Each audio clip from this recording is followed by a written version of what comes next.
Disclaimer: this story is a work of fiction inspired by real-life relationship scenarios. Any resemblance to actual persons, living or dead, is purely coincidental.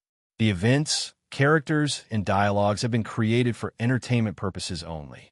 Viewer discretion is advised, as the story contains emotional and dramatic themes intended for a mature audience. It had been nearly 6 years since my husband and I got married, and in that time, our lives had settled into a rhythm so familiar it was almost like muscle memory. We woke up together, shared coffee in the quiet of the early morning, and exchanged quick kisses before he left for work. Evenings were filled with home-cooked meals, light-hearted banter, and sometimes the occasional guest. One of those guests, perhaps the most frequent, was Mark, my husband's longtime friend from college. Mark was the kind of man who slipped easily into any setting. He had an easy smile, a voice that carried warmth, and a way of making everyone around him feel at ease. Over the years, he had become part of the backdrop of our marriage, showing up for backyard barbecues, birthday parties, and random weeknight dinners when his schedule allowed. From the very beginning, I saw Mark as nothing more than my husband's friend, kind, polite, and loyal. He always brought a bottle of wine or some dessert from the little bakery downtown, and he never overstayed his welcome. The two of them shared endless inside jokes, and I would often just sit back and watch, amused by their camaraderie. To me, Mark was harmless, safe, predictable. He belonged in that category of people you never question because their place in your life feels secure and unshakable. Our home had its unspoken rules, and one of them was that no night was complete without laughter echoing through the kitchen.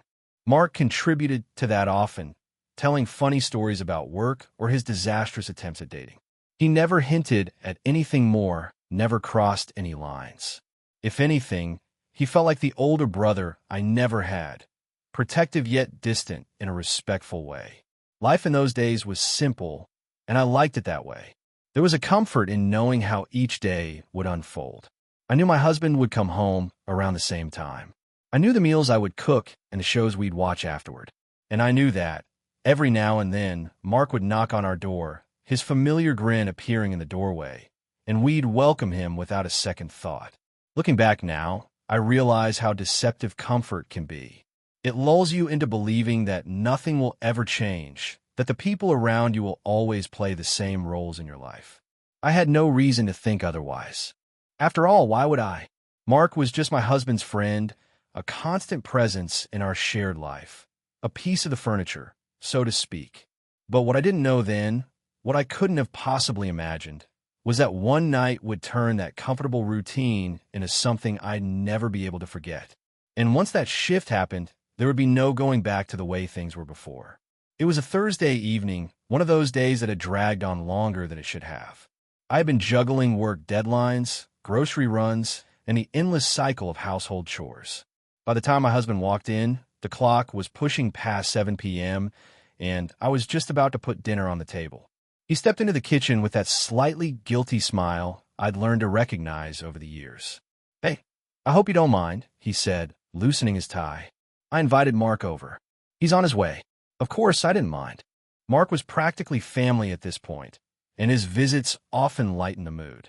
I simply nodded, setting out an extra plate. "No problem. Just make sure he brings dessert this time," I teased. 15 minutes later, there was a knock at the door, and there he was, Mark, holding a bakery box with his usual grin.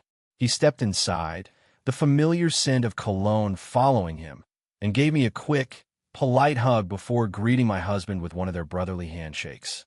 We sat around the table, and the conversation flowed as easily as the wine. They reminisced about their college days, pranks gone wrong, road trips that nearly ended in disaster, and 100 other stories I'd heard before but didn't mind hearing again. I laughed along, genuinely enjoying the warmth in the room. But somewhere between the roasted chicken and the apple pie, I noticed something different. Mark's eyes lingered a little longer than usual when I spoke. He asked more questions, seemed more invested in my answers. At one point, when my husband got up to take a call, Mark leaned forward, his elbows on the table, and asked how I was doing. Not just a polite, "How's everything?" but in a way that made it clear he really wanted to know. I brushed it off at first, chalking it up to his natural kindness. Still, there was a flicker of something in his expression I couldn't quite read. When my husband returned, the easy rhythm of the evening resumed. I didn't think much more of it until my husband's phone buzzed again, this time with a look of irritation crossing his face. "It's work," he sighed. "I have to handle this in person. It shouldn't take long." I glanced at Mark, expecting him to take the hint and leave. Instead, my husband said, "Mark, why don't you stay?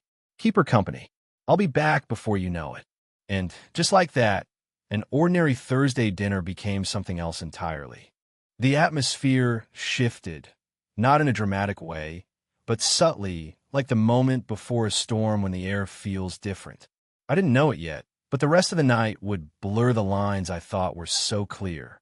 The sound of the front door closing behind my husband left an odd kind of silence in the house.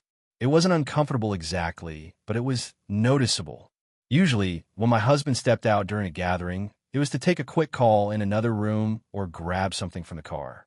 But this was different. He was gone for the night, at least for the next couple of hours, and that realization seemed to shift the air between Mark and me.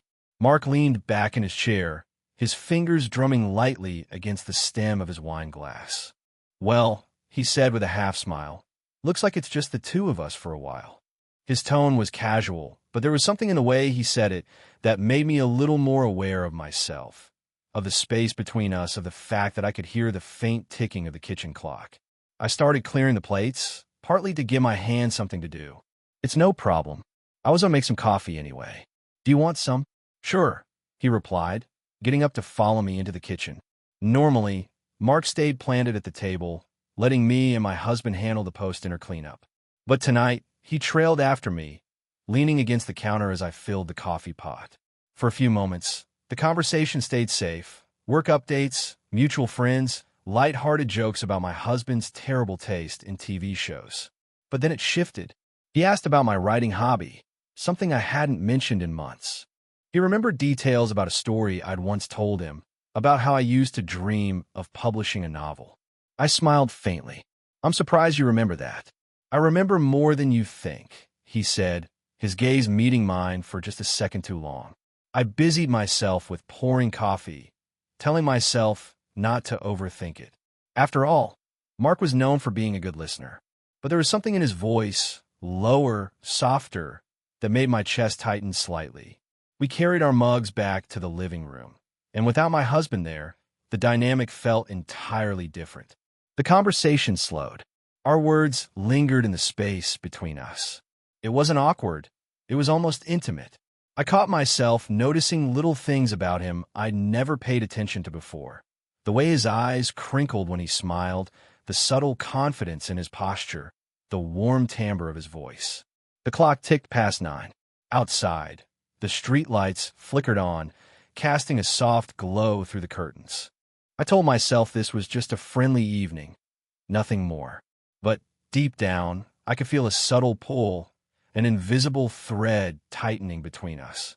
And though I didn't know where it was leading, I knew this night was no longer just an ordinary Thursday. The living room felt strangely smaller that night, as if the walls had leaned in just a little closer. Mark sat on the couch, one arm draped over the backrest, his coffee cup resting loosely in his hand. I took my usual spot in the armchair across from him, but somehow the space between us didn't feel as wide as it used to. We talked at first about safe topics, movies we'd both watched, mutual friends, and the latest news from my husband's office.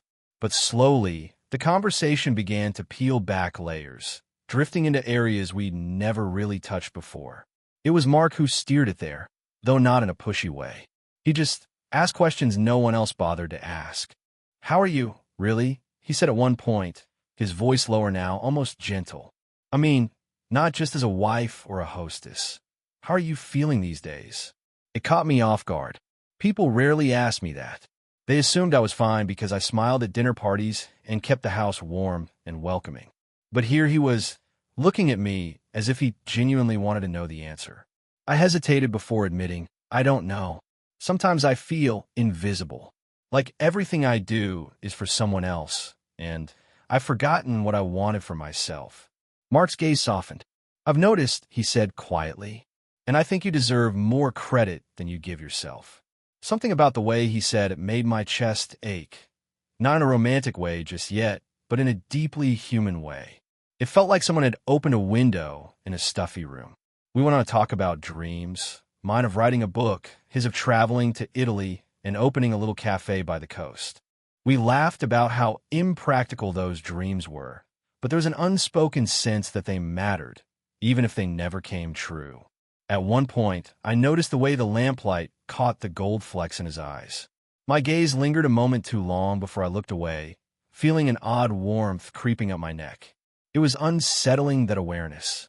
This was Mark, my husband's friend, the man I'd known for years without a second thought. He leaned forward slightly, resting his forearms on his knees. You know, he said, his voice quieter now. Sometimes I think we only show pieces of ourselves to most people. But with some it feels safer to show the whole picture. For a long moment, neither of us spoke.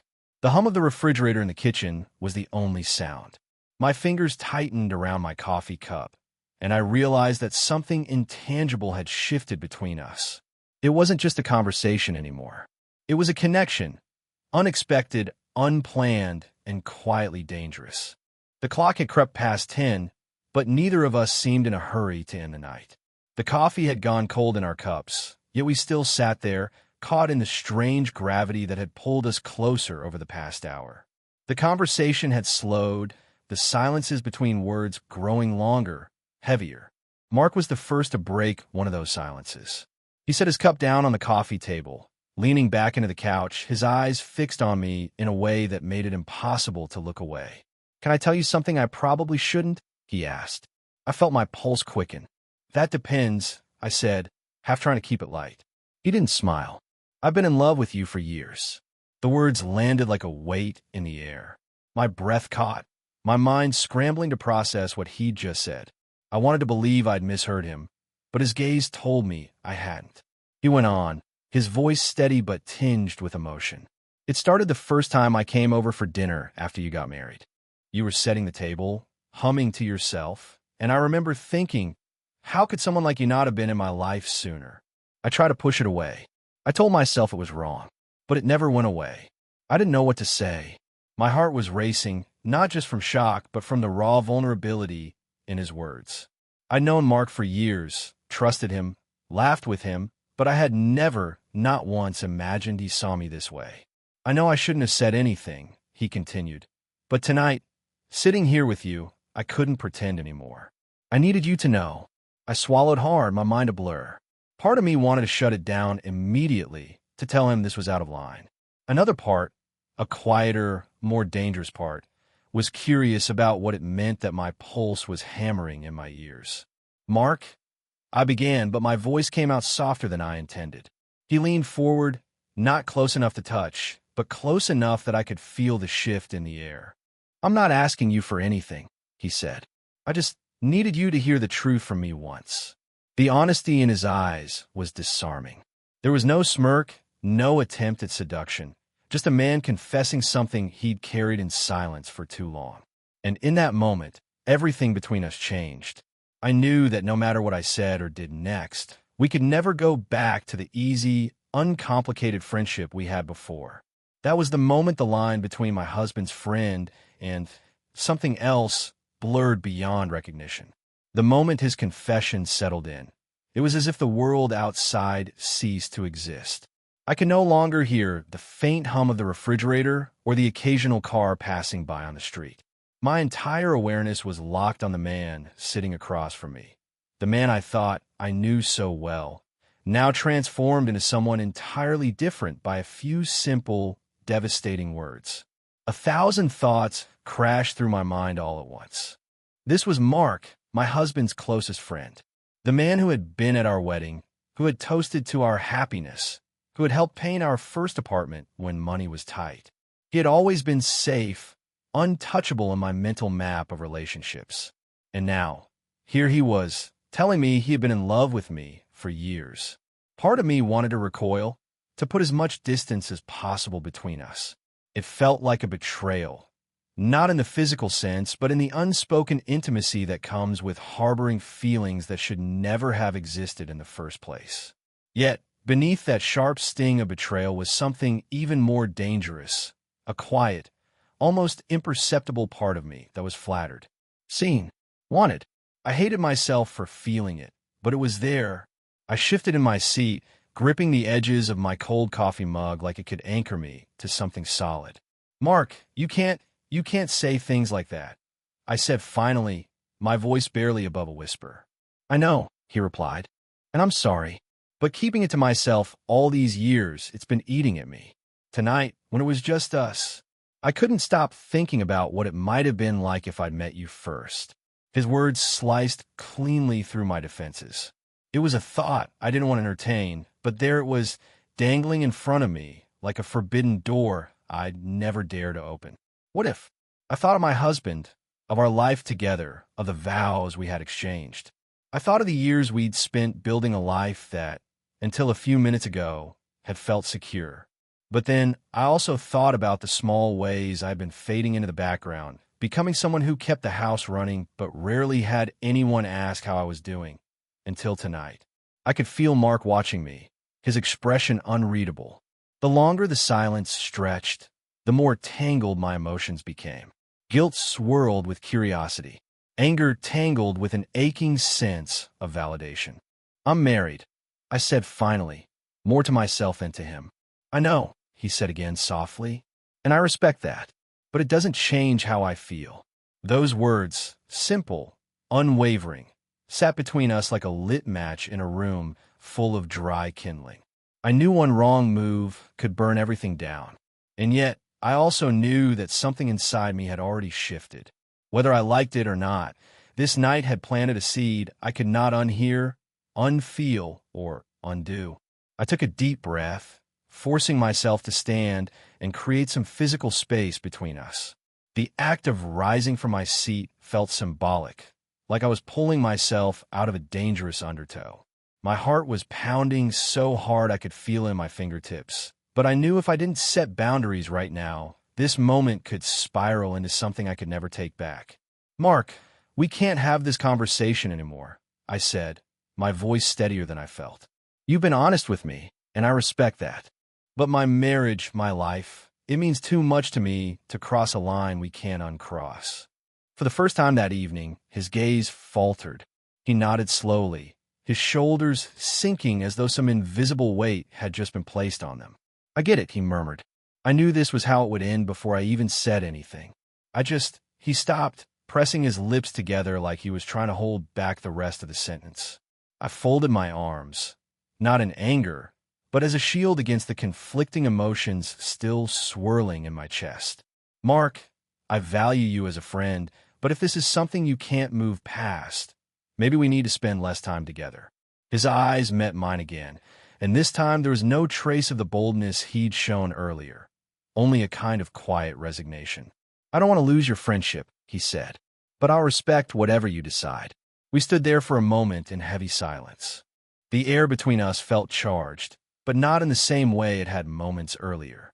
Now it was a different kind of electricity, one that came from unspoken tension and the knowledge that something had shifted permanently. I finally moved toward the kitchen, placing my empty coffee cup in the sink just to have something to do with my hands. I think it's late, I said without turning around. You should probably go. He didn't argue. I heard him stand, the quiet shuffle of his steps toward the door. When he reached it, he paused for just a heartbeat. For what it's worth, he said softly, I never meant to make things harder for you. I just couldn't keep pretending.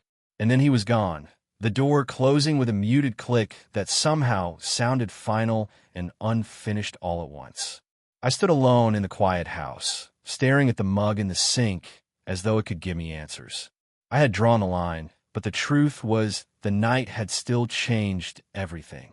The knowledge of how he felt, and my own reaction to it, was something I would carry with me, tucked away like a secret I didn't ask for but could never forget.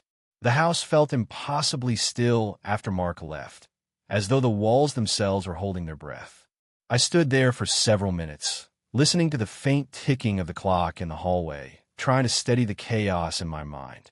The night's events replayed in fragments. His voice when he said my name, the unshakable sincerity in his eyes, the way my heart had reacted before my brain caught up. I told myself I had done the right thing. I had set boundaries. I had honored my marriage. I had stopped something before it could cross into betrayal. And yet, the certainty I expected to feel wasn't there. Instead, there was a quiet ache, an uncomfortable awareness that some part of me had been seen in a way I hadn't felt in a long time. I went upstairs to find my husband asleep, the dim light from the hallway casting soft shadows over his face. I watched him for a moment, try to remind myself of all the reasons I loved him, the life we had built together. But now, alongside those memories, with a new image I couldn't erase, Mark, sitting in my living room, telling me he'd loved me for years. Over the following days, I kept myself busy. Laundry, grocery shopping, meal prep, anything to keep my mind from drifting back to that night. But avoidance has its limits. Every time my phone buzzed, I half expected to see his name. Sometimes I hoped I wouldn't. Other times, I secretly hoped I would. When I finally did hear from him, it was just a short, simple message. I'll give you space. No explanation, no attempt to continue the conversation. I stared at the words for a long time before putting my phone down, realizing that space was exactly what I needed, even if I didn't want to admit it. As the weeks passed, the intensity of that night began to fade, replaced by a dull but persistent awareness. I knew I had made my choice, but choices come with consequences, even when they're the right ones. Our friendship was no longer the same. My own sense of certainty in my marriage was no longer untouched, and somewhere deep inside, a part of me wondered if a single moment could really change everything forever. I told myself that, in time, this would become just another story. One of those strange, complicated chapters life throws at you when you least expect it. But late at night, when the world was quiet and my thoughts were loud, I knew that story would always carry a lingering, what if I could never fully silence. 39.